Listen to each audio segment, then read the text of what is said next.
Well, welcome everybody again. It's a pleasure indeed to have today Steve Wilson, the president of the club. Welcome, Steve. Thanks, Lee. Good morning. You've been around the club for a long time. You've been president, I mentioned, since 2016, secretary for 15 years from 86 to 99, and before that, for about 3 years, you were on the committee.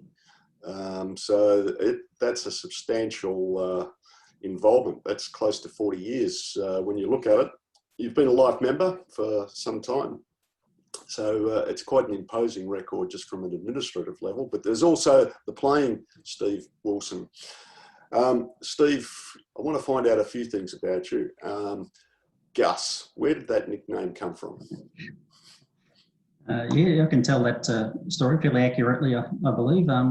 Yeah, well, in my younger days, clearly bowling wasn't going to be my strong suit, so I was middle order batsman, possibly top order, depending on which team I was playing in. So I thought, all right, I might as well, try and focus on the fielding as a second string to the bow to try and, push forward my game and also the team as well. So I tried to focus on fielding square of the wicket in the covers or mid-wicket. And there's a player at the time called Graham Pinchbeck, who was quite a good stalwart of the club. He was on the committee, I believe, at that time, but he played seconds cricket, and he likened my fielding to the West Indian gun fielder of the day in Gus Logie. So Graham gave me that name, I believe, and it's sort of stuck ever since. So yeah, and look, I did get a bit of a niche in certainly the senior 11s in that role, and I think probably helped me to play the total number of games in the first that I did as a role player with the bat, and also with supporting the team in the field. So that's where it came from, Lee. Gus, a legend. I remember you were a panther in the covers there, and a very quick arm and straight arm. So, Gus, you first started in 1978 as a youngster. You must have played a couple of hundred games with the club, but you're famous for one particular statistic. You played 99 in the firsts. You're a member of quite an elite club there. We were talking about this earlier, but people might think that I'm devastated by not getting that extra game. But to be honest, it hasn't really entered my mind in any meaningful way. I mean, surely it would be nice to get that extra game. But look, that was probably the culture of the club at that time. A very strong club. We never sort of favoured anybody. It was strictly by the rules and strictly for the team, the benefit of the team and the club. I recall at the same time. One of my colleagues playing for Balwyn, I think his name was Stumpy, and I was talking to him the following season, and he said, "Yeah, I got my 100 games. They nursed me across the line." Well, that might have been the culture at Balwyn, but that certainly wasn't the culture at Preston. We were all for winning at that stage, and all for the team.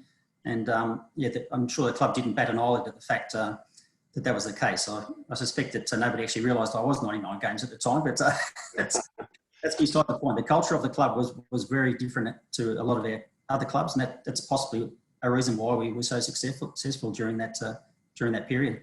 You played in the golden era of the club, and played in a number of premierships through that period. But it must have been a fantastic era through the late 80s and 90s.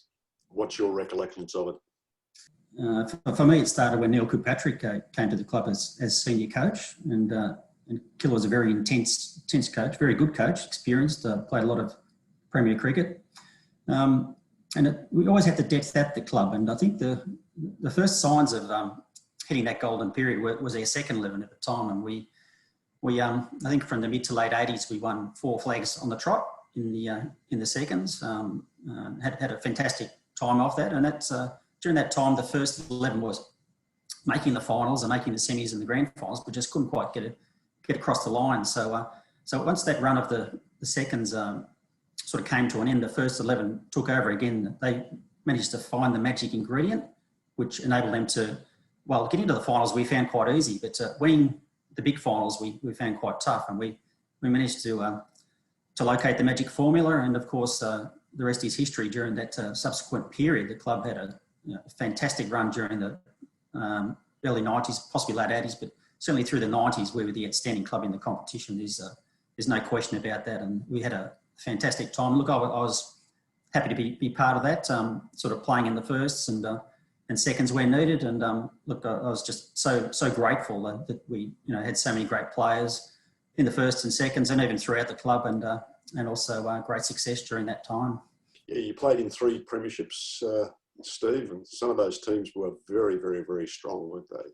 Yeah, they were. Look, that was second 11. I didn't actually crack it for a first 11 premiership. I was certainly thereabouts, but didn't quite make it on the day. So yeah, certainly 3 second 11 premierships was, I think, a very good return for me during that period. And I was very lucky again to play with a lot of guys from the local competitions who have come through the club, like Dale Carpenter, the 2 Harveys, Stephen Scott, Albert Omagrosso, Jeff King.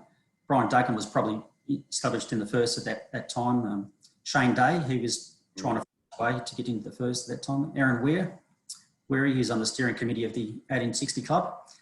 Ross Lawler, Shane Baker, Kevin Lowe sort of did start in the seconds before moving into the first, and Darren Oliver, who was one of my really good friends there. And I was lucky enough to play in a premiership in 97, 98 with the seconds, and also win the championship, which I think is the last ever championship final played in the seconds. So we exacted some revenge on Box Hill, I think, who had beaten us quite a few years earlier out at Balwyn. So that's a fantastic memory, one of my better memories of playing cricket for the club.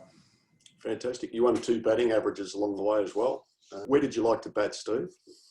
Well, in the first, I was most effective in the first year or two of batting at number 5, sort of filling a role there.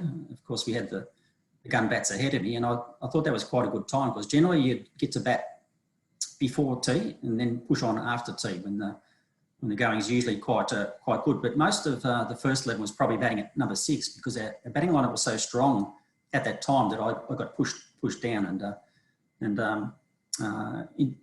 that role, which again, look, that was fine. Again, potentially you're getting in before the afternoon tea break, but more often than not, we were such a strong lineup, you're getting in after the tea break, which sort of limited opportunities a little bit. But that's where I batted there. Look, in the seconds, it was quite funny that one year the seconds side was so strong. When I played some games in the seconds that season as well, I actually batted at number 7.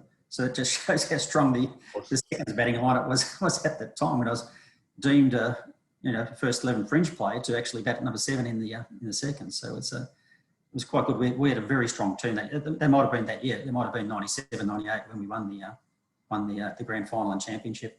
I remember as a youngster, Steve, you didn't do much bowling. And I'm just wondering, did you get a bowl in your later years? Look, I did. I did a bit of wicket keeping as well, funnily enough, 1 or 2 seasons, but until I did my groin. But no, look, in the force, I remember getting the last 2 wickets of one innings, and Jimmy Lawrence took the last catch behind. So I'm forever indebted to Jim, who's not travelling too well, I believe. So hopefully Jim's on the mend, and we see him firing up pretty soon. But there was one game in that season of 97, 98 when we're getting hit around the park a bit, and Darren Oliver, our captain and my good friend, as I said, he said to me, "Gus, you're on next over," and I think you could probably hear me swearing from many kilometres away from the ground when he said that. I wasn't all too keen on that idea at all, but anyway, I think the second ball I just waddled in with these slow mediums, pitched a half tracker, and the guy who had been hitting us around the park managed to slice one to cover, and I got him out. And actually, I think I bowled 8 or 9 overs, which is the allocation, 3 for 27 or something. So I thought I'd retire after that. It was quite a good return. But I think the next game, Darren tried the same thing again and again. I couldn't pitch the ball in the batsman's half, and got hit around. So that was definitely the time to retire with my bowling career, Lee.